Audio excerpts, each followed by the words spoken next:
So let's start with another concept of regression. तो देखो अभी रिग्रेशन में हमने 2 लेक्चर कंप्लीट किए और उनमें हमने थोड़े थोड़े क्वेश्चन किए जो फार्मूला बेस्ड थे, है ना। अब मान लो क्वेश्चन में आर यानी कि कोरिलेशन कोफिशिएंट नहीं है, स्टैंडर्ड डेविएशन भी नहीं है, जो वैल्यूज गिवन थी summation X, summation Y, summation X square, summation Y square, ये भी क्वेश्चन में नहीं है। और वो क्वेश्चन कहता है कि रिग्रेशन इक्वेशन निकालो, है ना, रिग्रेशन इक्वेशन निकालो, कोरिलेशन कोफिशिएंट निकालो। तो कैसे करोगे? तो एक क्वेश्चन देखो, इनका ये कहना है, क्वेश्चन आपको x गिवन है और y गिवन है। x गिवन है 1 2 3 4 5 6 7 8 और 9, ये आपके पास x है। आपको y गिवन नहीं है। y गिवन है 9 8 10 12 11 13 14 16 और 15। ये सिर्फ इतना है और ये सब कुछ आपसे चाहता है। तो बस कुछ नहीं करना, घबराना तो है ही नहीं अपने को लाइफ में। अब हम इसको डेविएशन मेथड से करेंगे, है ना। इसको तुम 2 तरीके से कर सकते हो, बट हम डेविएशन से करेंगे। dx इक्वल टू यहाँ से हम x बार कैलकुलेट करेंगे, समेशन x समेशन y। यहाँ हम x बार निकालेंगे और यहाँ से हम y बार निकालेंगे, summation x upon n summation y upon n। तो ये 1 से लेके 9 तक का टोटल कितना होता है? 45 होता है। तो ये कितना हो गया? 45 डिवाइडेड बाय 9 कितना आएगा? x बार कितना आएगा? 5। ठीक है। y बार का टोटल बताओ।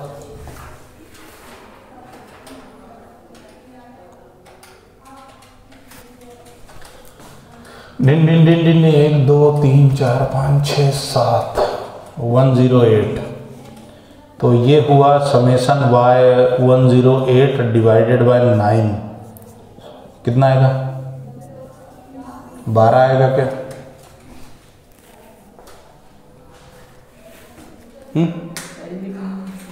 नहीं, इसमें नहीं है, इसमें नहीं है। देखो क्या है कि कहीं पर भी चले जाओ, कोई सी बुक उठाओ, क्वेश्चन यही मिलेंगे। अब अपना भी क्या 13-14 साल का अनुभव है ना, तो क्वेश्चंस लगभग याद से हो जाते हैं। ठीक है। तो अब यहाँ x माइनस एक्स बार, फिर dx का स्क्वायर, फिर dy y माइनस वाई बार, फिर dy का स्क्वायर और dx इंटू dy।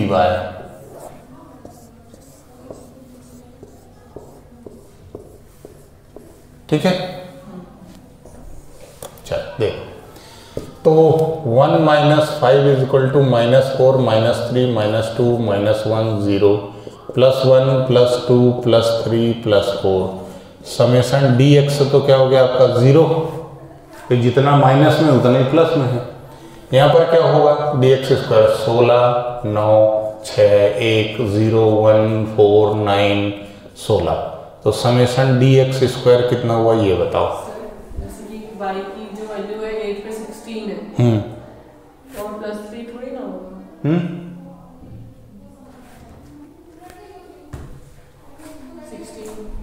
16 कहाँ है? जैसे अच्छा x बार तो 5 है ना, ये निकाला ना अपन x बार 5, y बार में क्यों ले जाने का? ठीक है।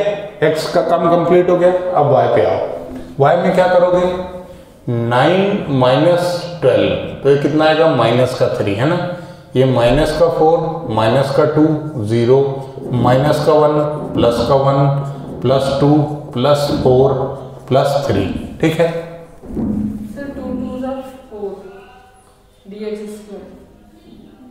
ओह सॉरी, भावुक हो गया था मैं, है ना।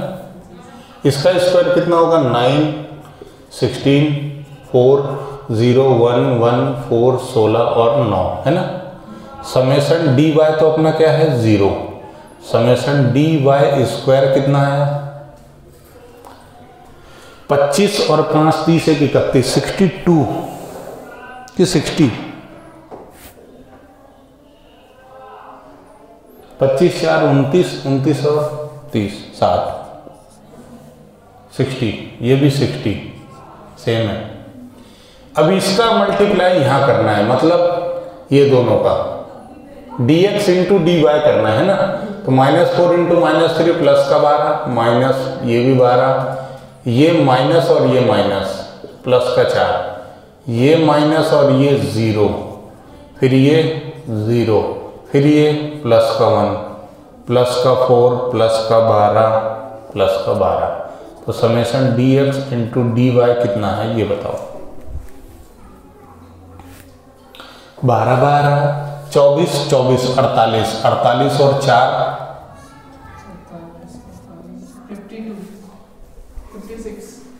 57 एक भी है ना साथ में। ठीक है शुरू करें राम कहानी आगे बढ़े। चलो अब आपको क्या चाहिए बी वाई एक्स चाहिए जिसका formula n summation dx into D Y minus summation dx into summation D Y है ना divided by n summation dx square minus summation D Y का सॉरी dx का होल स्क्वायर बराबर। घबराना नहीं बेटा देखो समेशन dx 0 है समेशन dy भी 0 है ना यानी ये भी 0 है और ये भी पूरा 0 है तो ये चाहो तो ये हटा भी सकते हो पर फार्मूला है लिखना तो पड़ेगा। n कितने हैं हमारे पास 9 सर कैसे मालूम 129 इंटू 57 माइनस 0 इंटू 0 इधर 9 into summation dx square 60 minus 0 का होल स्क्वायर। तो ये कितना आएगा ये कैलकुलेट करके जरा बताना।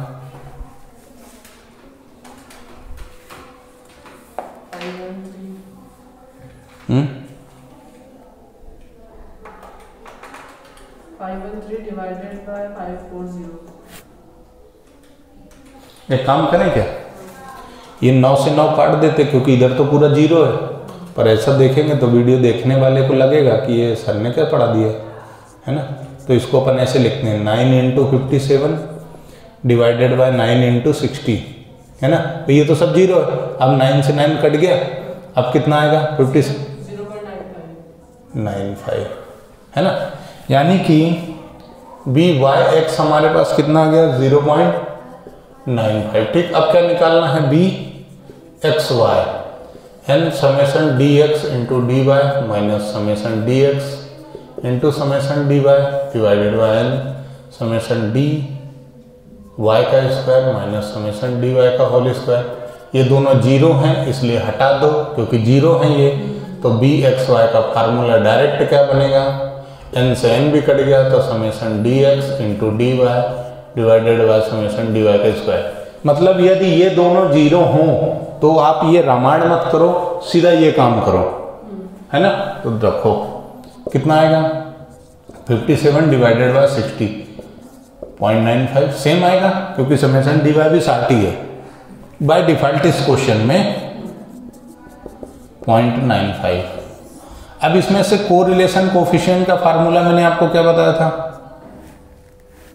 B x Y into B Y X यानी r इज इक्वल टू क्या हो गया अंडर द रूट 0.95 इंटू 0.95 है ना।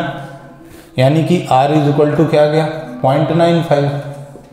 क्यों क्योंकि जब दो चीजें रूट में हैं तो वो रूट के बाहर आ जाएंगी कॉमन है ना। ये हो गया कोरिलेशन कोफिशिएंट भी निकालना सीख गए।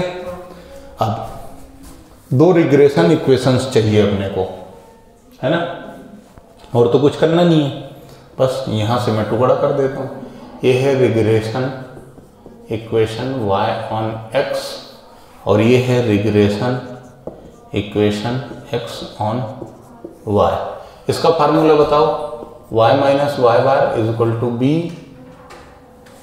Y x x minus x bar इसका फार्मूला है x minus x bar is equal to b x y y minus Y बार।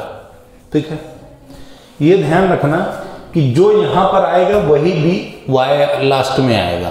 यहाँ लास्ट में y है तो इधर भी y है, उधर x है तो उधर x है। ऐसे थोड़ा सा शॉर्ट ट्रिक से याद रखना, क्योंकि है साला बड़ा कंफ्यूजिंग मामला, है ना। बस अब तो आसान है। y माइनस वाई बार अपन ने कितना निकाला 12 is equal to B Y X कितना निकाला, अच्छा दोनों ही 9.5 है तो टेंशन ही नहीं। y minus 5 sorry x minus, है ना, तो y minus 12 is equal to 0.95x minus multiply करने पर कितना आएगा 0.95 इंटू 5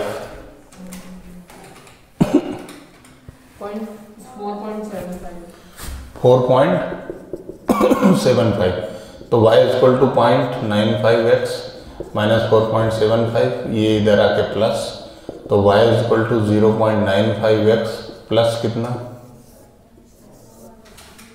7 5 12 7 पॉइंट समथिंग आना चाहिए, कितना 7.25। अब यहाँ ले लो तो x minus 5 is equal to 0.95 y minus 12, है ना। x minus 5 is equal to 0.95 y minus इसका इसमें करेंगे तो कितना आएगा 11.4 आएगा क्या, है सही है। x माइनस अब इधर जाएगा तो 0.95 y माइनस 11.4 प्लस 5, तो 0.95 y 6.8 है क्या 6.4, हाँ ठीक है, ये आंसर हो गए। आप इसमें से जो चाहे वो कर लो, ठीक है। अच्छा क्वेश्चन था, है ना। एक और आखिरी बचा है कि यदि आपको दो इक्वेशंस दे दे, ये तो हो गया। अब एक क्वेश्चन ऐसा है जिसमें आपको दो इक्वेशंस दे दे और उन दो इक्वेशंस से आपको ये सारी कैलकुलेशन करने हो, तो क्या करोगे, है ना। उस पर अपन आप काम करते हैं। तो इतना यदि आपने कर लिया हो तो बहुत अच्छी बात है। हटा दूं उसको, किसी को स्क्रीनशॉट लेना होगा तो ले लेना।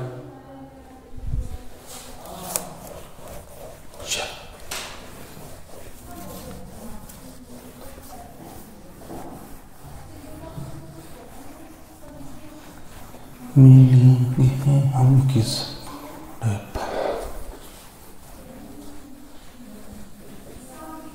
जल्दी फ्री हो गए, है ना। बहुत जल्दी हो गए।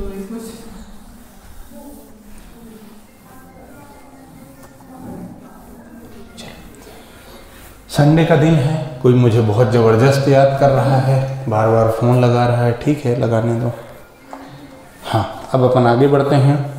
इन ए partially destroyed record of an analysis of correlation data, the following results only are legible। देखो आपको क्या गिवन है, वेरियांस ऑफ x गिवन है 9, और आपको मालूम है, क्या मालूम है कि वेरियांस वार x 9 गिवन है, तो स्टैंडर्ड डिवीजन x होगा under the root var x, ठीक है। यानी कि स्टैंडर्ड डिवीजन x कितना आएगा, 9 को अंडर रूट में डालो, स्टैंडर्ड डिवीजन x आया 3, ठीक है। फिर रिग्रेशन इक्वेशंस हैं, रिग्रेशन इक्वेशंस हैं 8x minus 10y plus 66 is equal to 0, और है 40x minus 18y is equal to 214। ये आपके sorry 40x minus 18y is equal to 214, ये आपके पास इक्वेशन है। और ये कह रहा है फाइंड, पहला mean values of x and y, और दूसरा कहता है कोफिशिएंट ऑफ कोरिलेशन, तीसरा स्टैंडर्ड डिवीजन ऑफ y निकालना है। ये 3 चीज़ें आपको निकालनी हैं। अब आप क्या करोगे? सर गाना तो कुछ ऐसा है कि अब हवन करेंगे है ना, पर गाने से काम चलता नहीं है।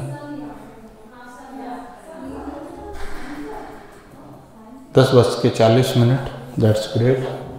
ठीक है, आगे बढ़ें, कार्य आगे बढ़ाते हैं। अब क्या करोगे? तो देखो, एक ट्रिक हमेशा याद रखना कि जब भी कोरिलेशन कोएफिशिएंट निकालोगे तो कभी भी वो 1 से ज़्यादा नहीं होना चाहिए। यानी कि आपकी जो bxy की वैल्यू है और byx की वैल्यू है, इन दोनों की वैल्यूज का यदि अंडर रूट कर दें तो क्या निकलता है? Correlation coefficient. R का फार्मूला ये होता है ना। तो ये ध्यान रखना, यदि ये बड़े हुए तो R भी बड़ा हो जाएगा। यानी कि इनकी वैल्यू मैं आपकी क्या कोशिश होना चाहिए कि डेसिमल में हो। जब ये डेसिमल में होंगे तो ही ये 1 से छोटा हो पाएगा। इस बात को आपको खास ध्यान रखना है, पूरे होशो हवास और बिना किसी नशे पत्ती के, बराबर। मेन यही है। तो अब आपको जब रिग्रेशन, कौन सी लाइन क्या है, इसमें से कौन सी लाइन y ऑन x है और कौन सी x ऑन y है, ये आपको सोचना है। और इस बात का ध्यान रखना है कि वैल्यू छोटी होनी चाहिए, डेसिमल में होनी चाहिए, क्योंकि बड़ी हुई तो जो अपना रूल है उसको खराब कर देगी, है ना। तो आप रिग्रेशन इक्वेशन मानते टाइम आप ये कोशिश करना कि जो कांस्टेंट वैल्यू छोटी है उसको आप उसके हिसाब से मानना। जैसे यहाँ 8 छोटा है, 10 बड़ा है ना। तो जो बड़ा है वो नीचे जाना चाहिए, ये कोशिश हो अपनी। जो बड़ा है वो क्या होना चाहिए? नीचे जाना चाहिए, है ना। लेकिन यहाँ पर ये बड़ा है और ये छोटा है ना। तो यदि आप इसको x ऑन y मानोगे, x ऑन, आपको सेट कैसे करना है इसको? y = mx + c, यानी कि x = my + c, ऐसे सेट करना है ना। यानी यदि x को मैं इधर भेजूंगा, जब मैं इसको इस फॉर्म में सेट करूंगा तो ये 40 इसके नीचे जाएगा, है ना। ऊपर छोटी वैल्यू, नीचे बड़ी वैल्यू, यानी आंसर डेसिमल में आएगा। यहाँ भी सेम है। यदि y में इसको मानूं तो इसको उधर पहले भेज दूंगा, फिर इसको बाद में भेजूंगा, तो ये बड़ी वैल्यू नीचे जाएगी और छोटी वैल्यू ऊपर जाएगी। यानी अपने को ये ऑब्जर्वेशन लगानी है कि हमें आंसर किस में मिले? डेसिमल में। ठीक है, यानी कि हम इसको क्या मानेंगे? y ऑन x, और इसको हम क्या मानेंगे? x on y। एक बार मैं फिर बता देता हूँ कि आपको ये मालूम है कोरिलेशन जब से हमने पढ़ा 7 पार्ट में, तो हमने ये देखा कि r की वैल्यू हमेशा डेसिमल में आती है। क्यों? क्योंकि परफेक्ट कोरिलेशन +1 होता है एग्जैक्ट, उससे बड़ी वैल्यू आई है मतलब हमने कैलकुलेशन मिस्टेक की है। r की वैल्यू कभी भी 1 से ज़्यादा नहीं होना चाहिए, यानी सीधी सी बात है, ये वैल्यूज बड़ी नहीं होना चाहिए, ये वैल्यू छोटी होना चाहिए। ठीक है, तो आपको ये ध्यान रखना है कि जब भी आप इस इक्वेशन को इस फॉर्म में सेट करो तो जो अपॉन में है, मतलब ऐसे लिखते हैं ना अपन x/y, तो हमेशा बेस की जो वैल्यू है वो बड़ी होनी चाहिए और ऊपर वाली वैल्यू हमेशा छोटी होनी चाहिए। देखो यहाँ पर 8 बड़ा है, छोटा है और y बड़ा है, यानी इसको हमने क्या मान लिया? y on x। और यहाँ पर 40 बड़ा है और 18 छोटा है, y का छोटा है, तो हमने इसको मान लिया x ऑन y। यानी जो कंपोनेंट बड़ा होगा उसको हम उसी की इक्वेशन मान लेंगे। अच्छा सर, कभी ऐसा हुआ एक सिचुएशन में कि दोनों एक ही वेरिएबल के बड़े हो जाएं, यानी यहाँ पर x ही बड़े होते तो हमारे ऑब्जर्वेशन का क्या होता? तो फिर तुम्हें मजबूरी में किसी एक को y ऑन x मानना पड़ता और x ऑन y मानना पड़ता। फिर तुम सॉल्व करते और तुम इस पर ये चेक करते, यदि ये गलत हो जाता, 1 से ज़्यादा आता, तो तुम अपने एजम्पशन को रिवर्स कर देते। यानी पहले जिसको तुमने y ऑन x माना था, अब उसको तुम x ऑन y मान लोगे, बस एक ही तरीका है। ऑब्जर्वेशन से सलट जाए मामला तो ठीक है, नहीं तो जिसको जो मर्जी मान लो, सॉल्व करो, आंसर तुम्हारा 1 से बड़ा है तो पलट दो। ठीक, उसके अलावा और कोई तरीका नहीं। आगे बढ़ें? ठीक है, चलते हैं।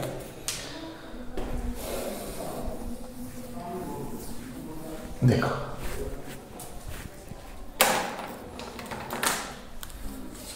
तो अभी तो हमको ऑब्जर्वेशन से क्लियर मालूम पड़ रहा है, तो बस अब लगा देते हैं सॉल्यूशन।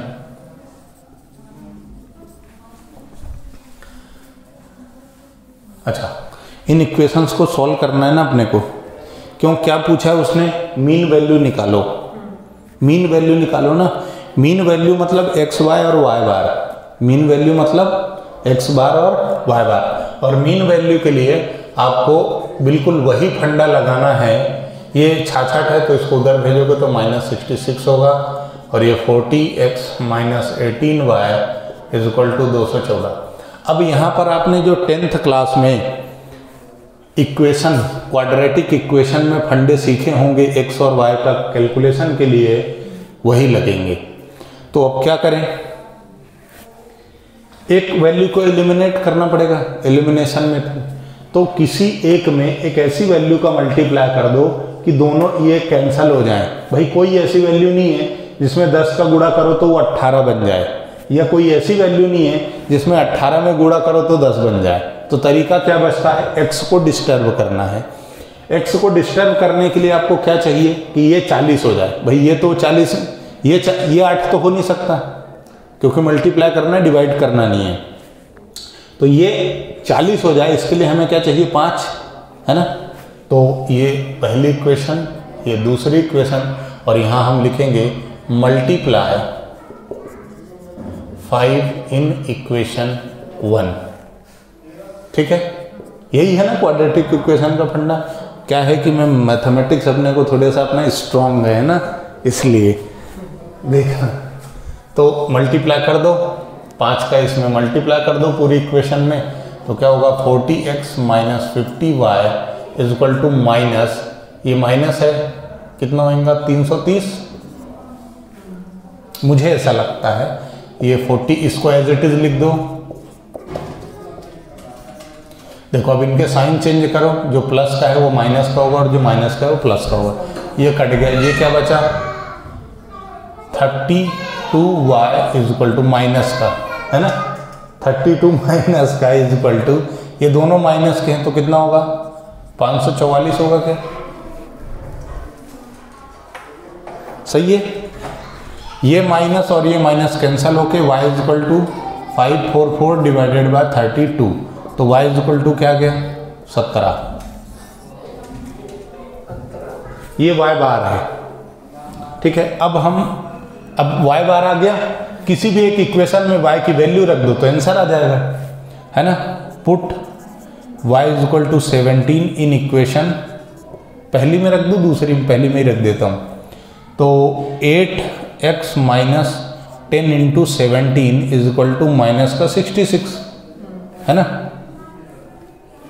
तो 8x इज इक्वल टू, ये इसको उधर ले जाओगे तो प्लस का हो जाएगा, 66 प्लस 170, तो x इज इक्वल टू कितना होगा? वो तो 104 आएगा, हैं? 10 इंटू 17 करोगे तो 170 होगा ना। 13 हो गया, हैं? 13। ये 104 होगा। हाँ, 104 डिवाइडेड बाई 8, तो x इज इक्वल टू क्या आया? 13। तो ये तुम्हारा, ये आया y बार 17 और ये आया तुम्हारा x बार 13। ठीक है, ये मीन वैल्यू, यानी रिग्रेशन के अंदर ये इक्वेशन सॉल्व करोगे, x और y की जो वैल्यू होगी वो क्या होगी? मीन वैल्यू, यानी कि x, y और y बार।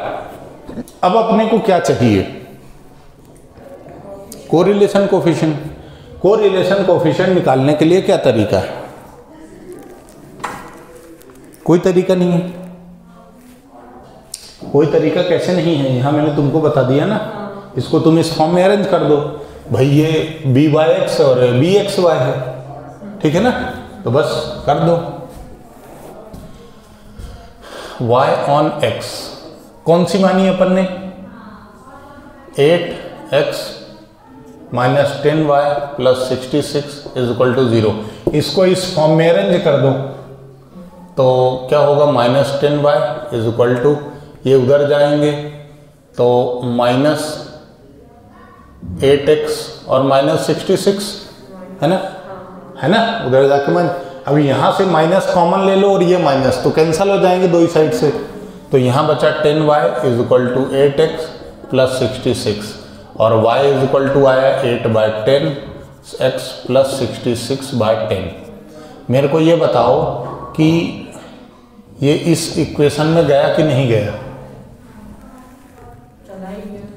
mx प्लस c हो गया, ये कांस्टेंट से कोई लेना देना नहीं, यही तुम्हारा क्या है bxy, सॉरी byx, यही है ना, बराबर है क्या?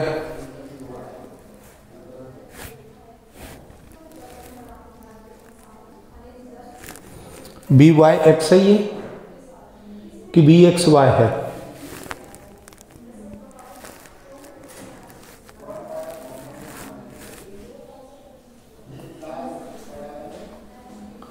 गलत माना बनने की सही माना?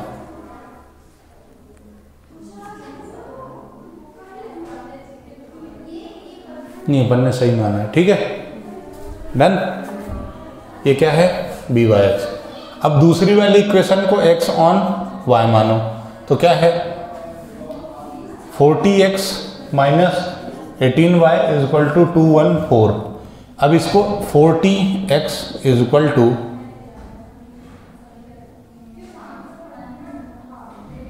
नहीं, कुछ गड़बड़ कर दी मैंने।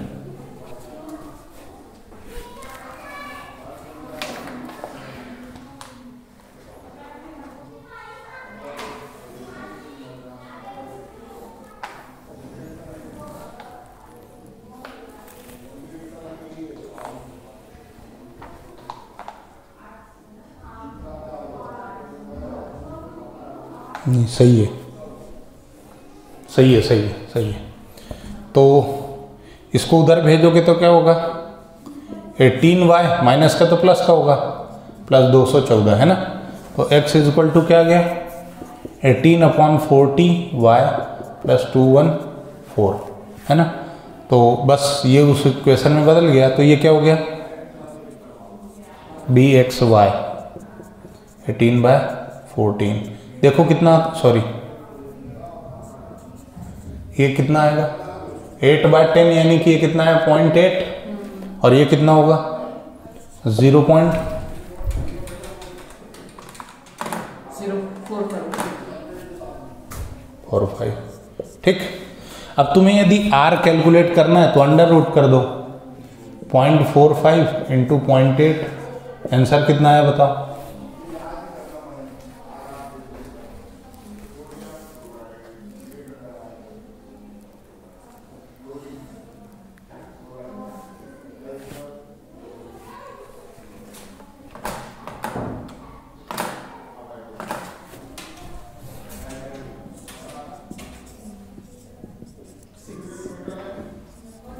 .6। ठीक है, सब हो गया। अब जो तुम्हारा बचा है स्टैंडर्ड डिवीजन x तो तुमने निकाल लिया, अब क्या चाहिए तुमको स्टैंडर्ड डिवीजन y। ठीक, बराबर है ना। तुम्हारे पास bxy और byx दोनों चीजें हैं, है ना। फार्मूला किसी का भी लगा दो, byx is equal to r into standard division y upon standard division x, ये होता है ना, बस रख दो। ये हमारे पास कितना है byx 0.8 इंटू ये देखो इधर, ये क्रॉस मल्टीप्लाई में इसके ऊपर आएगा और ये इसके नीचे जाएगा, यानी 0.6 और ये कितना 3 इज इक्वल टू क्या बचा standard division y। Standard division y is equal to कितना आएगा बताओ? देखो ये इधर देखो, इधर ये डेसिमल के बाद 6 और इधर डेसिमल के बाद 4 है ना, ये हट गया, एक ही वैल्यू थी, 8×3 24 और 24 डिवाइडेड बाय 6 कितना 4। हम वक्तों ने सॉल्व नहीं किया इसको, पूछा है पर सॉल्व नहीं किया। ठीक है, तो स्टैंडर्ड डिवीजन y आ गया, स्टैंडर्ड डिवीजन x आ गया, तुम्हारे पास वो भी सारी चीजें आ गई, ये कैलकुलेशन हो गए। ठीक है, यहाँ से हमारा ये लेक्चर कंप्लीट होता है। कॉन्सेप्चुअली सारी चीज़ें ख़त्म हो चुकी हैं। आप लोगों से वादा है कि अगले क्लास में फिर मिलेंगे, तब तक के लिए धन्यवाद।